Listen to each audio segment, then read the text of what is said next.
Hello again, and welcome back to Nonprofit Marketing with Purpose. My name is Monica Pitts, and this episode is for all of you guys out there who, and gals, guys and gals out there. I was raised in the North. We call everybody guys. It's not sexist, it's just we don't say y'all. So we're kind of missing part of our vocabulary. It's the plural you. So plural you from the North is guys. All right, so enough of that. So for everyone out there who doesn't know where to start with their marketing, who doesn't know where to start planning, who doesn't know what to do, we're going to start at the very beginning, and we are going to do the first installment of my From Zero to Marketing Superhero series, The Basics. So in this episode, I'm going to try to unpack the way that I look at marketing, like from a big picture perspective, so that way you can hear and maybe try to apply some of the principles that I use all the time to make marketing decisions. So let's get this party started. From zero to marketing superhero, the basics. You're on a mission, and you just need more people to know about it. And whether you're brand new to marketing or a seasoned pro, we are all looking for answers to make marketing decisions with purpose.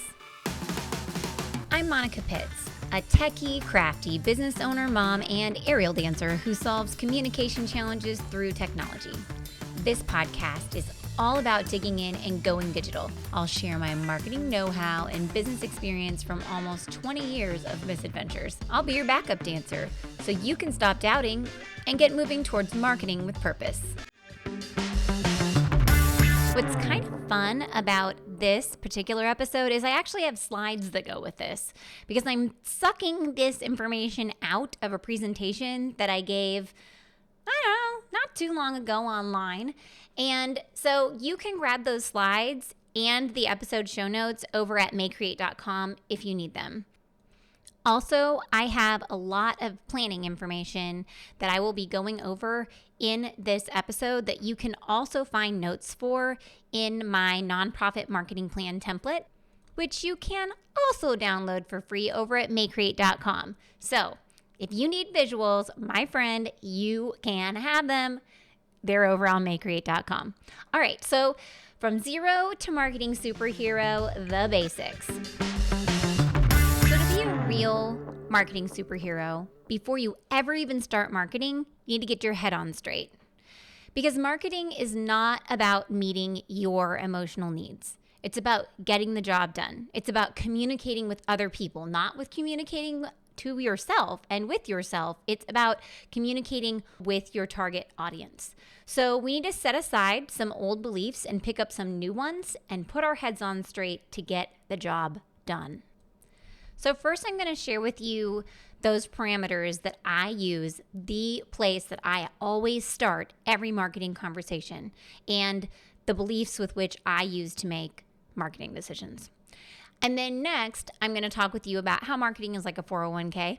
Yeah, I know. Sounds strange, doesn't it? I don't know. We're going to go there, though. And then we're going to talk about how knowing your target audience like they are your best friend is the cornerstone of every successful marketing plan. So let's start at the top. With Marketing 101, my beliefs.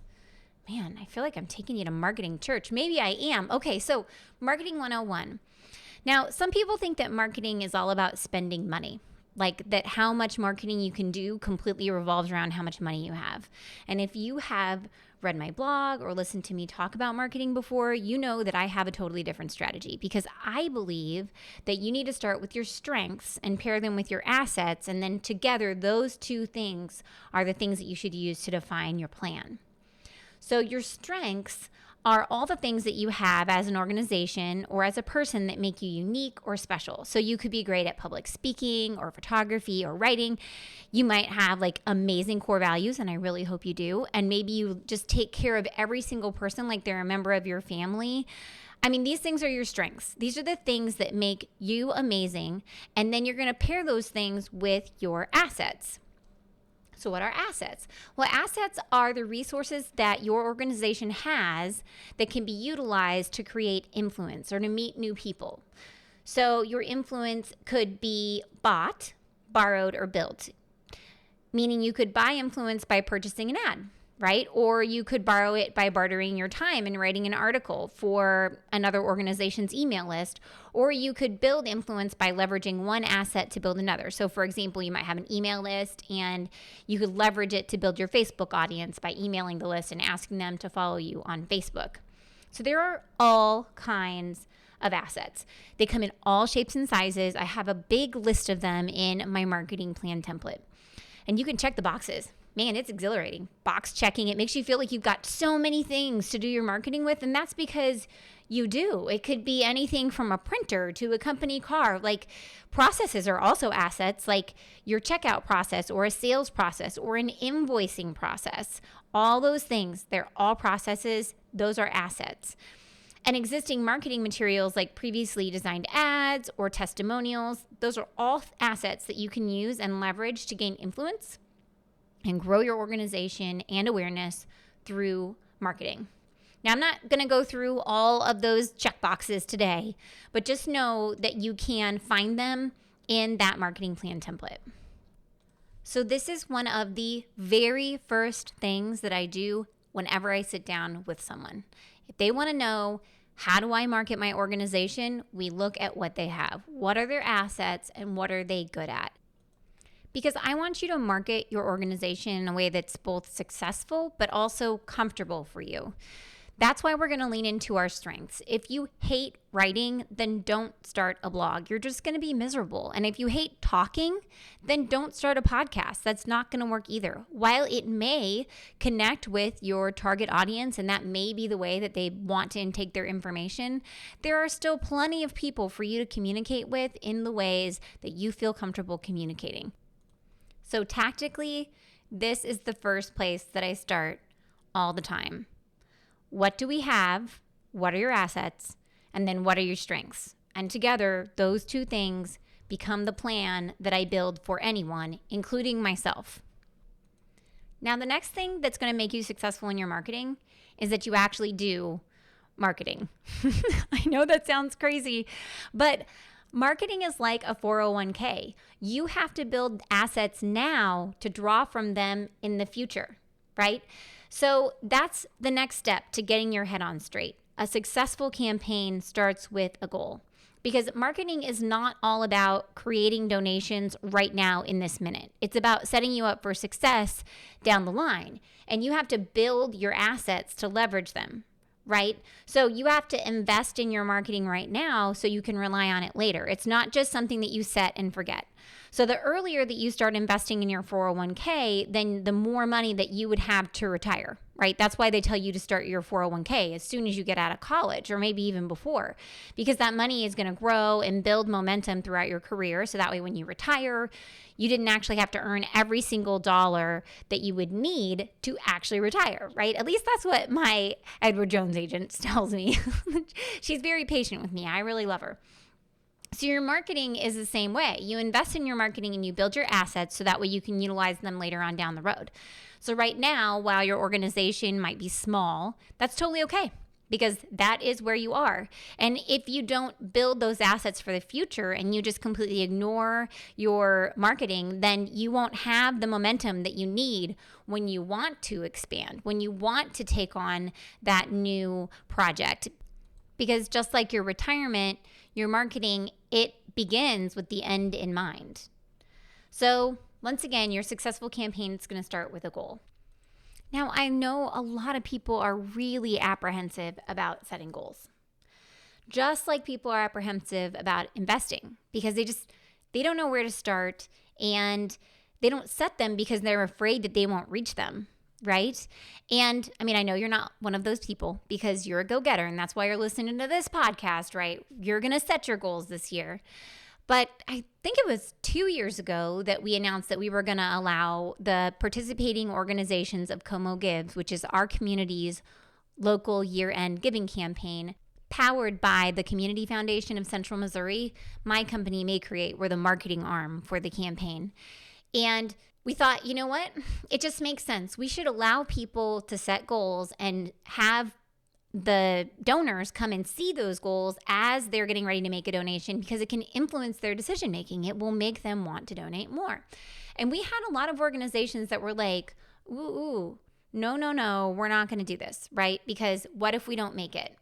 And I got to tell you guys that fear of not reaching a goal is not a reason not to set it. And it's also not a reason not to monitor it either. Fear of failure is toxic to any person, right? I would not be here if I would have been afraid to start a business when I was 25. And I certainly wouldn't be talking to you on this podcast if I was afraid that I was going to say the wrong thing and maybe make you angry, or maybe you might not agree with me.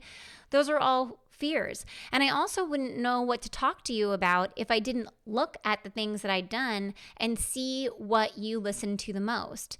So your life is measured by how well you fail and what you learn from it, so that you can avoid it at the next pitfall, right? Okay, so that was a little deep, but you understand what I'm saying. So ultimately, you start where you are. So back to starting where you are, as I said earlier, marketing is like a 401k. And just like you're investing, you're starting your marketing where you are. And that means that you don't have to pretend to be something else. If you are unable to purchase extremely expensive video production or web design talent, that's okay, because you are where you are. People get very wrapped up because they feel like they have to have the perfect website or the perfect video or say it the perfect way all the time. And I always tell people, like, don't beat yourself up because you don't look like you have $1 million marketing budget, because you don't have $1 million marketing budget, right? Okay, so if you were a Fortune 500 company and your website's a pile of crap and your videos look like you made them on an iPhone, then that's probably not very good, right? But you're not. You are where you are, and there is no shame in that. So embrace that. And if it means that you have kind of a cobbled together website right now, or a haphazard video, hey, you have a website and you have a video, and that is way better than not having anything at all, because you have to do the work to get the marketing. And if you don't do the marketing, then you won't have the things that you need when you need them. Now, to set your goals, I want you to just think to yourself, what are your organization's strengths? What are your assets? What's your budget? What does your current list look like? Because it's kind of a math game at the end, right? You're thinking, okay, well, I want to get in $100,000 in donations, but I only have 10 people that I can ask for donations. That's going to pretty much be unrealistic, right? Unless those people are really rich.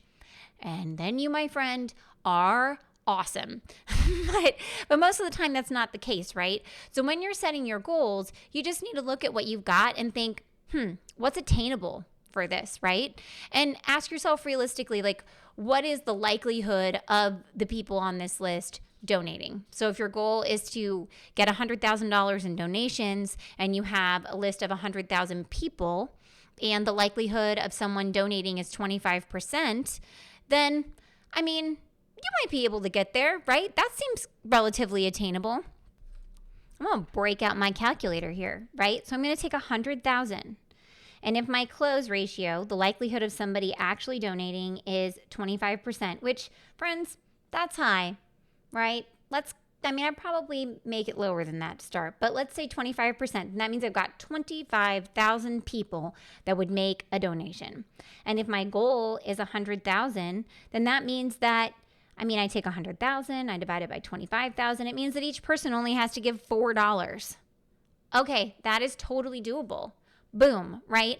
But I just gave you like this best case scenario. Who around here has a list of 100,000 people that they can email, right? All right, so, or call, or send a letter to.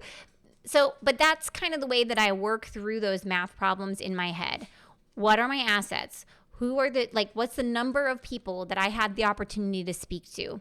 And then what's the likelihood that they would have of making a donation? And then from there, what does that look like on the other end? Is it anywhere near attainable, right?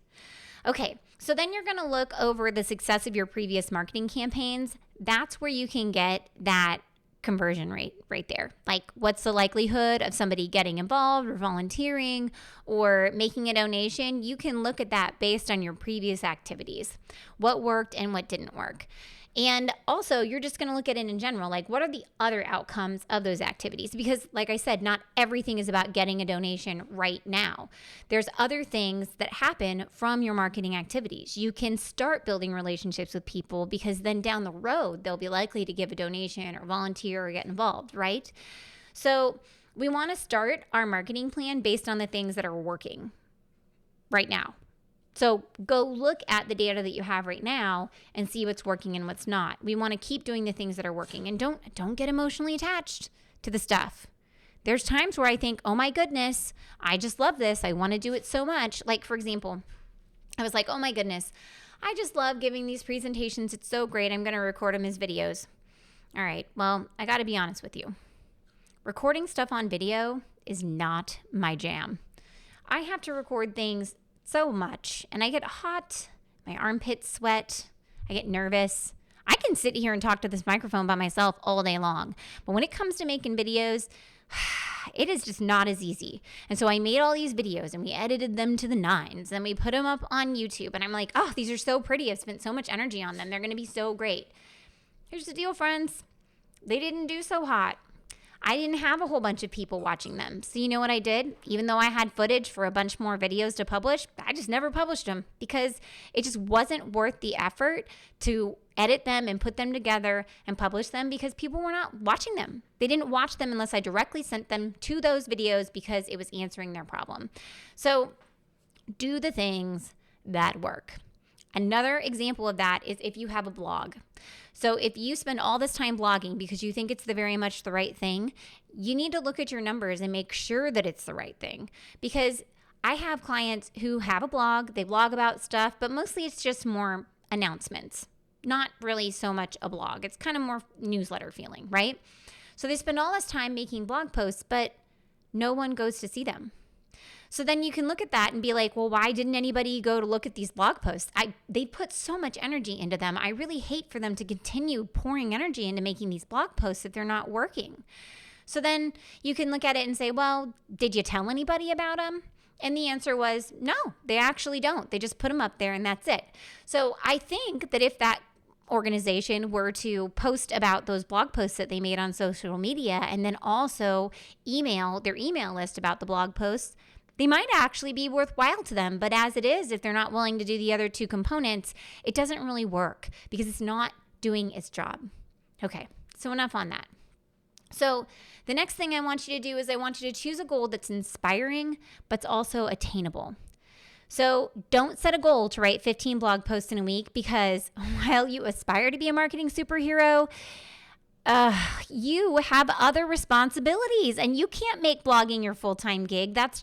It's not an attainable goal. I just sat down with a client the other day and he's like, Monica, I really feel like we need to start pushing and really making sure that we get the young moms on Instagram. And I was like, what you're doing right now that's really, really working is Facebook. And we're slowly but surely getting a foothold in Instagram, but what's working is Facebook. And you also said that you wanted to do this other marketing project. And he's like, yeah. And I'm like, so which one's more important? You only have you and one other person and us. And you have a limited budget with us. So we can't just do everything. We need to choose what's most important. I'm like, you get to pick one. And he was like, okay, well, I think we picked the other one. And I'm like, that's great. Because I'm telling you, I am the exact same way. I sit there and I think, oh man, why am I not using Instagram stories? And I should be using Instagram more just in general. I have these same thoughts, right? Because I hear it on podcasts. People say, oh, well, you should be doing this because it's going to work. Friends, pick one new thing. One new thing. That's it. Work on it for first quarter. Look back at it. Did you even do it?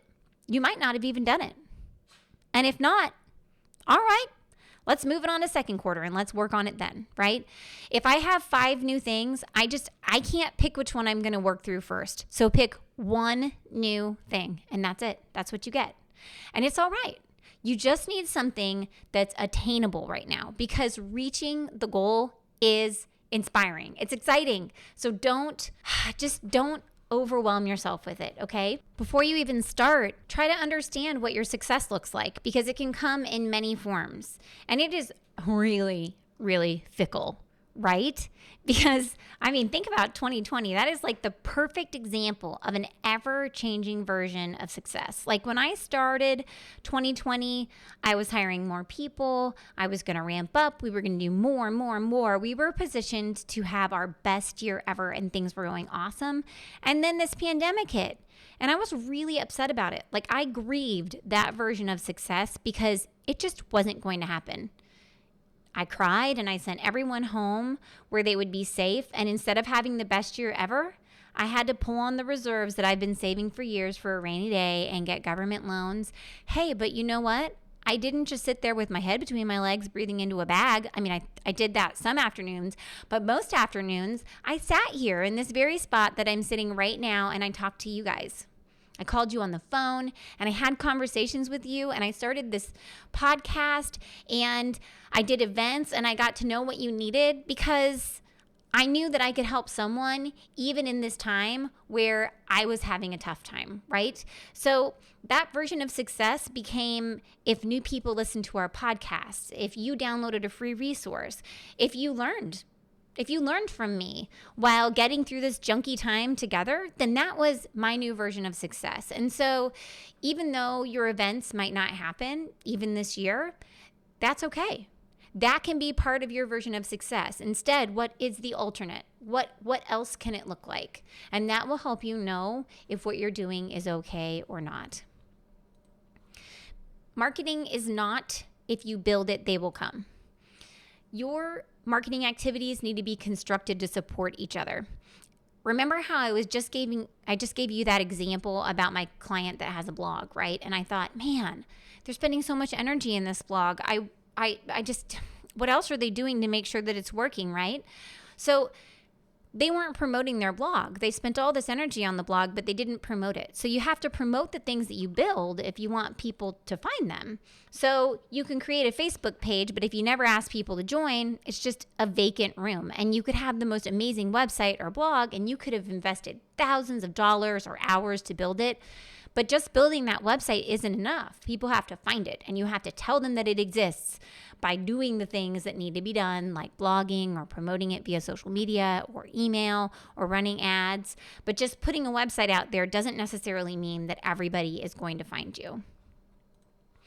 So where I started with this whole tangent is that a successful campaign starts with a goal, right? Okay, so now that we understand that your successful campaign starts with a goal and that we have to define what success looks like, now we can move on to number 3 to get our head on straight and know where to start our marketing. We need to know our target market like they are our best friend, maybe even better. This is the cornerstone to every successful marketing campaign. If you want to know what to post about on social media, if you want to know what to blog about, if you want to know what to put into your newsletter, if you want to know what type of event to have, if you want to know how to ask people for donations, it all comes from this. Knowing the people that you serve, knowing the people that donate to you, those that volunteer to you, knowing your board members. People think, oh, we'll just add our specials on Facebook and the business is just going to pour in. No, you actually have to talk to people, not at them. And there are so many people that say their target market is everyone. Not everyone with disposable income is your target audience.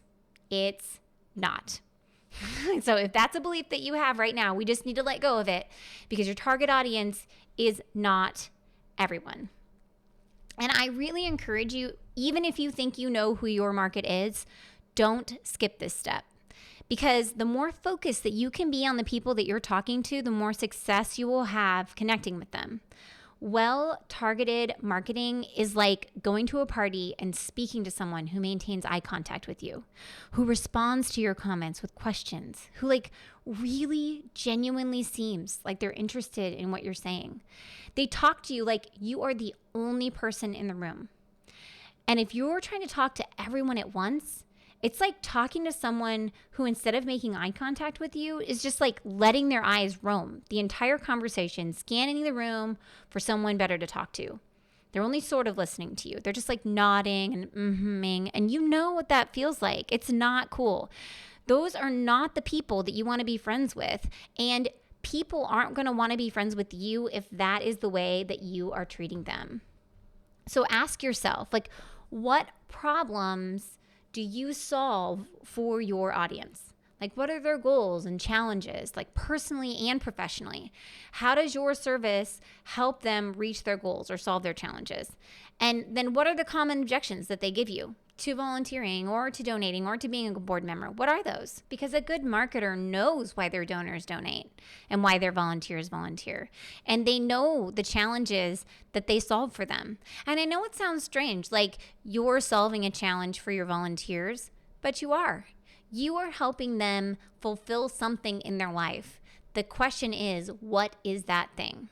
Now, I went way down the bunny trail with this in episode 37. Do you really know your donors? I did. And so if you want to hear how you solve problems for your donors and your volunteers, please listen to episode 37. I just don't want to take up all your time ranting about this.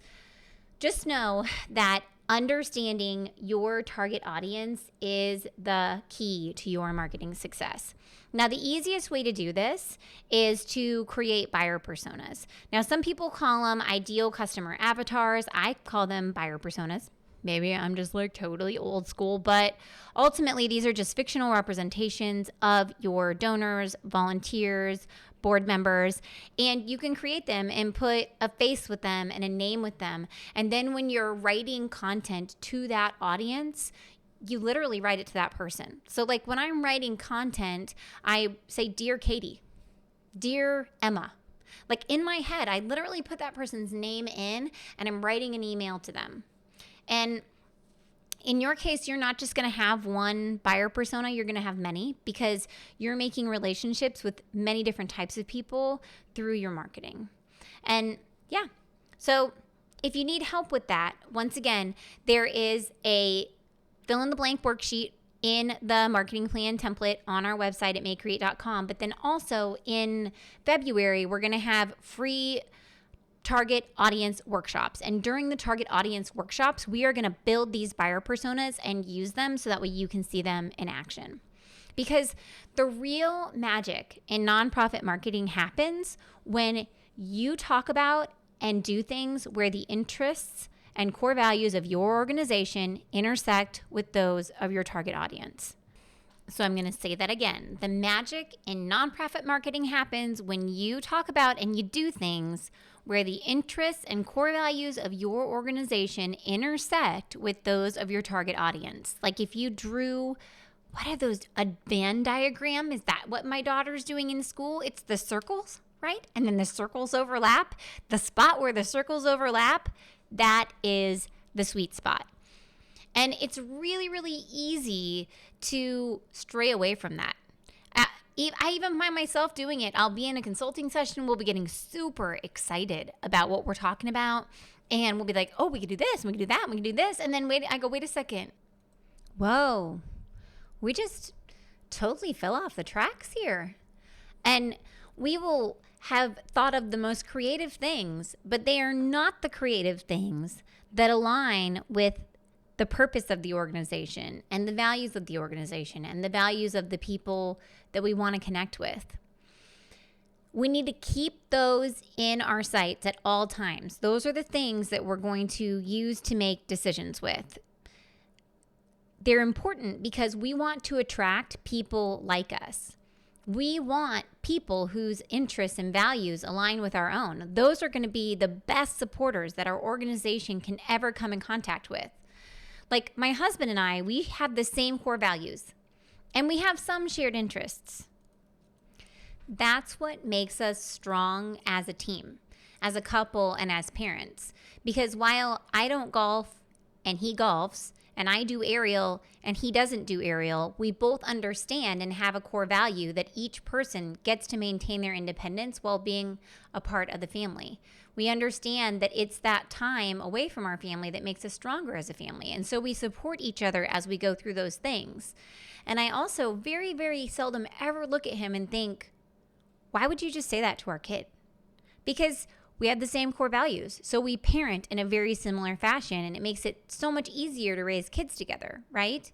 Now, imagine if that wasn't the case, if we didn't have the same core values and he was angry at me every time that I wanted to take an aerial class, why are you wasting money on yourself taking that aerial class? That's not supporting me, and that's not the person that I want to be with. And those aren't the people that you want to attract to your organization, because those aren't going to be long-term supporters. They're like one and done friends, and we want long-term supporters. So like 5 years ago, we knew we had to make a shift at Maycreate, and we wanted to work with people that we really liked and people who really appreciated us. We were tired of working with just everybody, and we were also tired of having to learn every industry over and over again. Because there's a big difference between working with an asphalt company, a nonprofit, and a hairdresser, right? Those are really different things. And so we went through and we did an activity, and we shifted to work with clients who have our same core values. We documented our core values, we categorized our clients, and we outlined the core values of each category of client. And now we choose to work with the clients whose core values overlapped ours. That's where we focus all of our marketing on. And we never looked back, right? Because we want to work with people who are like us, because we know that they're going to support us in our adventures, and we're going to support them best in their adventures because we're alike. And that, my friends, is the third part of the basics. Knowing your target market like your best friend, maybe even better, so that way you can effectively communicate with them, so you can deepen those relationships and meet more people like them, meet new friends, right? That's what it's all about. That's really all that marketing is. It's about putting your best foot forward so that you can make new friends, right? So let's just recap briefly. The basics, from zero to marketing superhero. Those 3 pieces that I talked about. First, the way that I approach marketing. It's not about how much money you have. It's about combining your strengths with your assets, and with that, you will build your plan around it. Remember that great marketing starts now. It doesn't start later. It's like your 401k, right? You have to invest in it now so that you can use it later. Because it starts with a goal, right? And that goal doesn't need to be outlandish. It doesn't need to be crazy. Part of the success in your marketing is actually doing your marketing. So we need to set something that's actually attainable. You're going to start where you are, and you're going to use those assets to build more things, right? You don't have to have everything right now. It's okay to start where you are. It's okay to look exactly like what you are. And that's really what you want to do. You want to authentically represent yourself. And don't kick yourself that you don't have everything perfect right away, because, it's always a journey, right? We need to remember to let people know about all the cool marketing stuff we do. We can't just add stuff to our website and expect people to just happen over there and find them. We need to use those other types of mediums like social media and email and even direct mail. We can use the phone, all those different types of active mediums to reach out and remind people to go and visit the things that we've built. And then last but not least, the cornerstone of every successful marketing campaign is a deep knowledge of your target audience. You need to know them like they are your best friend and maybe even better. So you can create buyer personas, so that way you always know who they are and how to connect with them.